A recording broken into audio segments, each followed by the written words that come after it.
नमस्ते, म प्रवीण तिमल सेना। आज म तपाईहरुलाई पाम्स V2 मार्फतबाट आफूभन्दा माथिल्लो निकायमा स्वास्थ्य कार्यालयहरू, स्वास्थ्य संस्थाहरू र स्थानीय तहले माग फारम औषधि वा औषधजन्य सामग्रीहरूको माग फारम कसरी तयार गर्ने सम्बन्धमा जानकारी दिन गइरहेको छु। जसका लागि तपाईहरुसँग आफ्नो स्टोर किपर हुनुपर्छ। स्टोर किपरको नाम तपाईको संस्थाको नाम हुन्छ र ब्र्याकेटमा ELMIS भनेर लेखिएको हुन्छ। त्यो स्टोर किपर मार्फतबाट माग गर्नुपर्ने हुन्छ। त्यसका लागि सुरुमा हामीले अभिलेख प्रविष्टि भन्ने ठाउँमा गएर क्लिक गर्नुपर्छ। यसरी क्लिक गरेपछि पहिलो यहाँनिर सम्पत्ति तथा जिन्सी सम्बन्धी भन्ने ठाउँमा गएर क्लिक गर्नुपर्छ। यहाँनिर क्लिक गरिसकेपछि अभिलेख प्रविष्टि / सम्पत्ति तथा जिन्सीसँग सम्बन्धित मलेप फर्म फर्म्याटहरू यसरी देखिन्छ। त्यसको पहिलो उसमा जानुभयो भने माग फारम 401 भनेर मलेपको फारम देखिन्छ। यहाँनिर क्लिक गर्नुभयो भने यहाँ यस्तो फर्म्याट देखिन्छ, जहाँ चाहिँ ELMIS को फिचर पाम्समा राखिएको छ। एउटा LMIS को डेटा इन्ट्री गर्न सक्नुहुन्छ र संस्थागत माग फारम अर्थात् एउटा संस्थाबाट अर्को संस्थामा माग गर्नु पर्यो भने त्यसका लागि हामीले संस्थागत माग फारम भर्छौं भनेपछि र कहिलेकाहीँ इन्टरनल हामीहरूको आफ्नै स्वास्थ्य संस्थाभित्र पनि डिफ्रेन्ट डिपार्टमेन्टहरूबाट इन्टरनल युजको लागि माग गरिन्छ भने त्यस्तो अवस्थामा हामीले एड न्यू मार्फतबाट माग फारम बनाउन सक्छौं। अहिलेलाई हामीले संस्थागत माग फारम कसरी तयार गर्ने सम्बन्धमा जानकारी लिँदैछौं।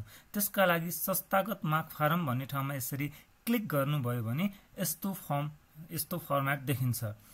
त्यहाँ चाहिँ माग फारमको नम्बर हुन सक्छ। यो सबै अटोमेटिक आउँछ र यहाँनिर तपाईको स्टोर पनि डिफल्टमा अटोमेटिक देखिन्छ। र यो प्रयोजन भन्ने ठाउँमा चाहिँ रियल युजरमा चाहिँ तपाईहरुको यसरी क्लिक गर्दा बित्तिकै रेगुलर र इमर्जेन्सी भनेर देखिन्छ भनेपछि यसमा चाहिँ छैन।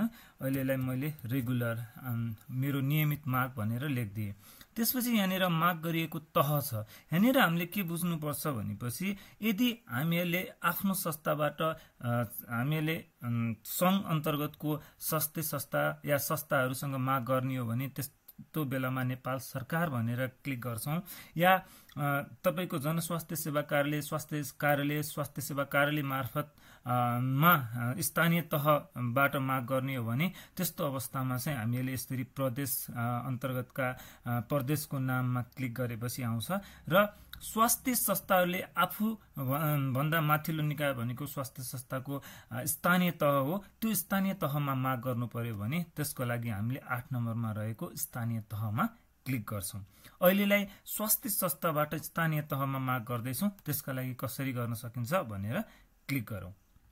यहाँनिर स्थानीय तह भनेर छ। त्यसपछि अब माग गरिएको जिल्ला भनेर आउँछ। यहाँनिर तपाईहरुले अब आफ्नो माग गर्ने स्थानीय तह कुन जिल्लामा पर्छ त्यहाँनिर लेख्न सक्नुहुन्छ। यहाँनिर सर्च गर्न सक्नुहुन्छ। अहिलेलाई मैले सुर्खेत भनेर सर्च गरे। अब माग गरिएको कार्यालय भनेर आउँछ।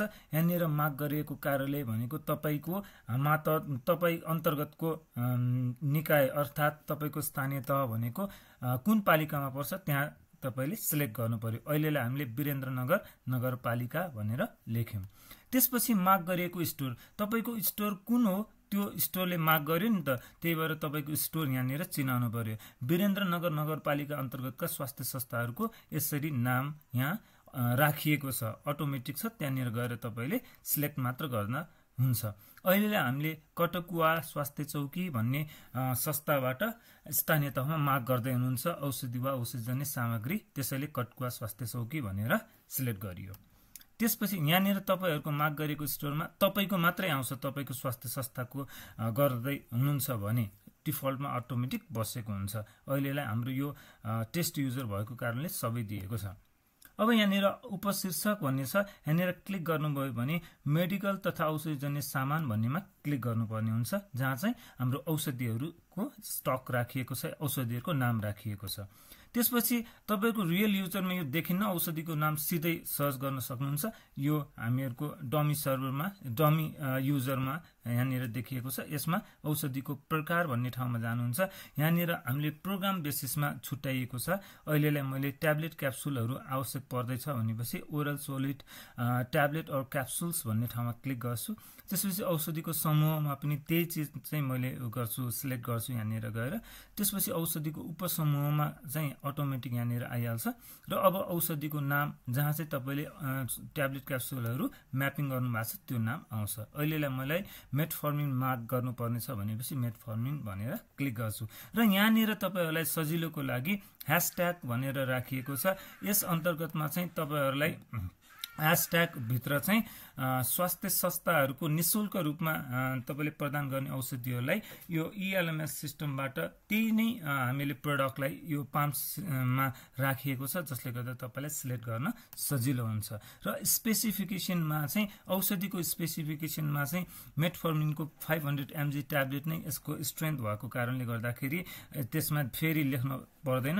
तर अन्य इक्विपमेन्टहरू या इन्स्ट्रुमेन्टहरूमा यदि मोडल नम्बर, लट नम्बर या अन्य स्पेकहरू आवश्यक परेको खण्डमा स्पेसिफिकेसनमा लेख्न सक्छौं। त्यसपछि हामीले परिमाण भन्ने ठाउँमा कति माग गर्नुपर्ने हो त्यो लेख्छौं। त्यसपछि इकाइ भन्ने ठाउँमा हामीले ट्याब्लेट भनेर लेख्छौं। त्यसपछि हामीले प्रयोग गर्नको लागि प्रयोग भन्ने ठाउँमा जान्छौं। कैफियतमा के लेख्नु पर्यो भने लेखौं, नत्र पर्दैन। त्यसपछि हामीले शाखाको लागि प्रयोग गर्ने हो भनेपछि शाखा भनेर यसरी क्लिक गर्दा बित्तिकै यहाँनिर प्लस चिन्ह आउँछ। यहाँनिर प्लस चिन्हमा हामीले क्लिक गर्यौं भने त्यो तल गएर बस्छ र यहाँनिर तल गएर बस्दा बित्तिकै हामीले के गर्छौं, अब यसलाई सेभ गर्छौं। यसैगरी अन्य औषधिहरू 2, 3 वटा, 5 वटा, 10 वटा पनि माग गर्न सक्छौं एकैपटक त्यही प्रोसेस अन्तर्गतमा। त्यसपछि हामीले सेभ अल गर्छौं, यस गर्छौं। यो गर्दा बित्तिकै यस्तो फर्मेटमा आउँछ र अवस्थामा नयाँ प्रविष्टि भएको भनेर देखिन्छ। र त्यसपछि अब हामीले यहाँनिर कार्य भन्ने ठाउँमा क्लिक गर्छौं र प्रिभ्यू गरेर हेर्न सक्छौं हामीले त्यो इन्ट्री गरेको औषधि ठिक छ या छैन भनेर। अहिले चाहिँ यो सिस्टममा अलिकति सर्भरमा केही समस्या भएको कारणले गर्दाखेरि प्रिभ्यू भइरहेको छैन। अहिले सिधै हामीले अब यो बनाइसकेपछि आफ्नो अर्को युजरमा हामीले फरवर्ड गर्नुपर्ने हुन्छ। कार्यालय प्रमुखको युजरमा फरवर्ड गर्छौं, त्यसलाई अप्रुभर भनेर भनिन्छ। उहाँले फरवर्ड गरेर उहाँले स्वीकृति गरेपछि बल्ल हामीहरुको माग फारम तयार हुन्छ। यसमा फरवर्ड भनेर यसरी क्लिक गर्छौं। फरवर्ड गर्दा बित्तिकै यस्तो आउँछ। यहाँनिर प्राप्तकर्ताको भूमिका भनेपछि स्वीकृतकर्ता भन्नेमा क्लिक गर्छौं। त्यसपछि शाखा भनेपछि यहाँनिर तपाईको कुन शाखा, प्रशासन शाखा हो या प्रमुख प्रशासकीय अधिकृतको शाखा या के छ त्यो तपाईले राखेको शाखा अन्तर्गत पर्छ। त्यसपछि यहाँनिर नाम आउँछ। त्यहाँनिर तपाईको स्वास्थ्य संस्थाको केसमा चाहिँ अप्रुभर भनेको त्यहाँको इन्चार्जलाई बनाउन सक्नुहुन्छ। त्यो इन्चार्जको नाम ठ्याक्कै देखिन्छ। त्यसपछि संक्षिप्त बेहोरामा चाहिँ नेपाली, अंग्रेजी जेमा पनि लेख्न सक्नुहुन्छ। फर अप्रुभल भनेर लेखिदिन सक्नुहुन्छ। त्यसपछि यहाँनिर एस गरेर गर्दियौं भनेपछि यो हामीले त्यो फरवर्ड गरेर तपाईको अप्रुभर अर्थात् तपाईको हाकिम साहबकोमा जान्छ। हाकिम साहबको युजर यसरी हाकिम साहबले खोल्नुहुन्छ। खोलिसकेपछि उहाँले यसरी खोल्दाखेरि उहाँको ड्याशबोर्डमा चाहिँ के देखिन्छ भन्दाखेरि माग फारमको अनुरोध प्राप्त भनेर यसरी 1 नम्बर भनेर देखिन्छ। या 2 वटा 3 वटा भयो भने 3 नम्बरसम्म देखिन्छ। प्रत्येक पटक माग गरिएको नम्बर थपिन्छ। अब यहाँनिर क्लिक गर्नुहुन्छ। क्लिक गरेपछि उहाँले हेर्नुहुन्छ तपाईले माग गरेको ठिक छ या छैन भनेर सबै हेर्नुहुन्छ। त्यसपछि कार्य भन्ने ठाउँमा जानुहुन्छ। कहिलेकाहीँ केही मिस्टेक छ उहाँले देख्नुभयो भने त्यसमा ब्याकवर्ड भनेर यसरी क्लिक गर्दिनुहुन्छ। यदि ठिक छ भनेपछि उहाँले स्वीकृत गरिदिनुहुन्छ। यो प्रिभ्यू गरेर हेर्न पनि सक्नुहुन्छ। उहाँले अब स्वीकृत गरिदिनुभयो। स्वीकृत गरिदिसकेपछि तपाईले अप्रुभ भनेर उहाँले गरिदिनुभयो, यस भनेर गरिदिनुभयो यहाँनिर। त्यसपछि त्यो चाहिँ माग गरिएको चिज चाहिँ ठ्याक्कै यहाँनिर अब तपाईको माग फारम अन्तर्गतमा देखिन्छ। अब यो कहाँनिर देखिन्छ भनेर यहाँनिर हेर्नुभयो भने स्वीकृत भएको भनेर यसरी क्लिक गर्नुभयो भने अन्तिम पटक स्वीकृत भएको कुन छ भनेपछि यहाँनिर अहिले चाहिँ तपाईले मेटफर्मिन गर्नुभएको थियो भनेपछि यहाँनिर क्लिक गरेर प्रिभ्यू गर्न सक्नुहुन्छ। अहिलेलाई यो प्रिभ्यू गर्ने ठाउँमा चाहिँ अलिकति यो घुमिरहेको छ, त्यो देखिरहेको छैन रिपोर्ट। यहाँनिर प्रिभ्यू गर्नुभयो भने रिपोर्ट देखिन्छ। त्यसपछि तपाई त्यहाँनिर यता माथितिर गएर तपाईले त्यसलाई चाहिँ डाउनलोड गर्न सक्नुहुन्छ। यसरी हामीले संस्थागत माग फारम गर्न सक्छौं। त्यस्तै गरेर अब यो त स्वास्थ्य संस्थाबाट माग फारम गरिएको भयो। अब अर्को चिज चाहिँ हामीले कसरी गर्न सक्छौँ भने तपाईँको यहाँनिर संस्थागत माग फारममा पनि अब जनस्वास्थ्य सेवा कार्यालय वा स्वास्थ्य सेवा कार्यालयले अब माग गर्नु पर्यो संस्थागत भन्ने उसमा चाहिँ हामीले के गर्नु पर्यो, यसमा प्रयोजन भनेर रेगुलर भनेर राखिदिनु भयो। त्यसपछि माग गरिएको तह अन्तर्गतमा चाहिँ अब तपाईँले के गर्नु पर्यो, प्रदेश अन्तर्गतको निकाय भनेको के हो, कर्णाली प्रदेश भनेर अहिलेलाई सिलेक्ट गरिदिनुहोस्। त्यसपछि यहाँनिर कहाँ छ त त्यो प्रदेश स्वास्थ्य आपूर्ति व्यवस्थापन केन्द्र रहन सक्छ होइन। यहाँनिर यसरी सुर्खेत भनेर यहाँ क्लिक गरिदिनु पर्यो। यहाँनिर गएर सर्च पनि गर्न सक्नुहुन्छ। यहाँनिर अन्य धेरै छन् अहिलेलाई आपूर्ति केन्द्र भनेर यसरी मात्र लेखिदिनु भयो भने यहाँनिर सर्चमा यसरी लेखिदिनु भने स्वास्थ्य आपूर्ति व्यवस्थापन कार्यालय भनेर छ। त्यसपछि माग गरिएको स्टोर भनेर त्यहाँ चाहिँ अर्को रियल युजरमा अर्को नाम छ है। त्यसपछि यहाँनिर स्वास्थ्य आपूर्ति व्यवस्थापन केन्द्रको मुख्य स्टोर हो या यहाँनिर इएलएमआइएसको भनेको ड्राई स्टोर हुन्छ र अर्को कोल्ड चेन स्टोर भनेर पनि लाइभमा छ। त्यसरी हामीले कुन स्टोरमा हामीले माग गर्ने त्यहाँ सिलेक्ट गर्न सक्छौँ। त्यसपछि हामीले त्यही अघि जस्तै गरेर प्रोसेस गर्न सक्छौँ, उपशिक्षक यो गरेर गर्न सक्छौँ। त्यस्तै गरी अब प्रादेशिक कार्यालयले सङ्घबाट माग गर्नु पर्यो भने नेपाल सरकार भनेर राख्नुहुन्छ। माग गरिएको जिल्ला भनेपछि अब काठमाडौँ भनेर हुनसक्छ, काठमाडौँ भनेर यसरी सर्च पनि गर्न सक्नुहुन्छ। काठमाडौँ भनेर यसरी क्लिक गर्नुहुन्छ। त्यसपछि माग गरिएको कार्यालय भनेपछि यहाँ धेरै ती संस्थाहरूको सबैको यहाँनिर नाम आउँछ।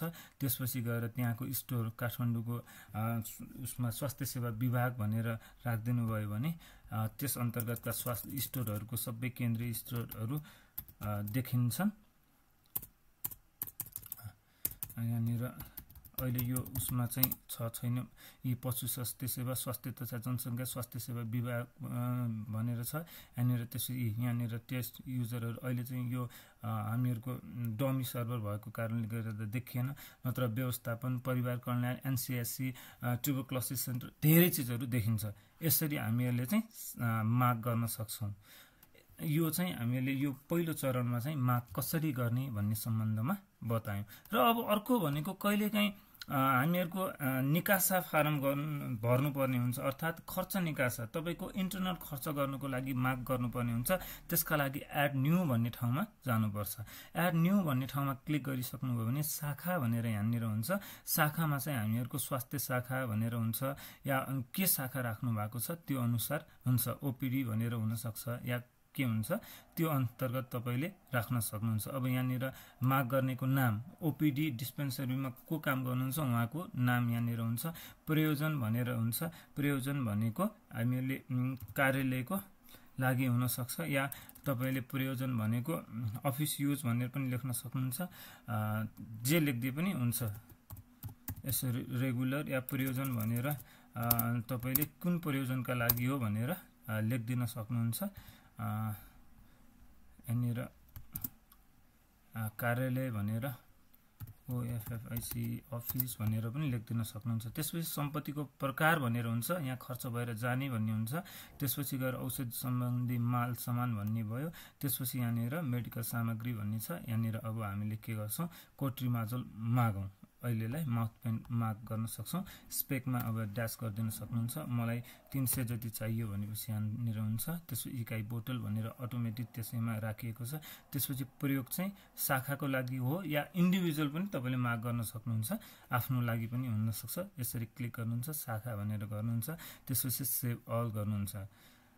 त्यसपछि यहाँनिर माग गर्नेको नामहरू तपाईँको कार्यालयमा भएका सबैको नाम हुन्छ। त्यसपछि यहाँनिर क्लिक गरिसक्नुभयो भने यहाँनिर नयाँ प्रविष्टि भन्ने छ। त्यसपछि प्रिभ्यू गरेर ठिक छ छैन हेर्नुहुन्छ, फरवार्ड गरिदिनुहुन्छ।